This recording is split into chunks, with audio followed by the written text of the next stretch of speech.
صدقہ کی برکت۔ ایک گاؤں میں ایک غریب آدمی رہتا تھا۔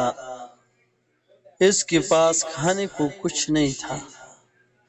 ایک دن وہ بہت پریشان ہو کر اللہ سے دعا کرنے لگا، اے اللہ میرے حال پر رحم فرما۔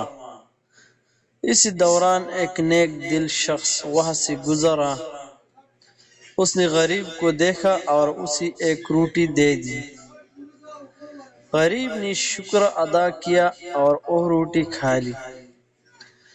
کچھ دن بعد اس نیک شخص کا کاروبار اچانک بڑھ گیا۔ لوگوں نے پوچھا، یہ سب کیسے ہوا؟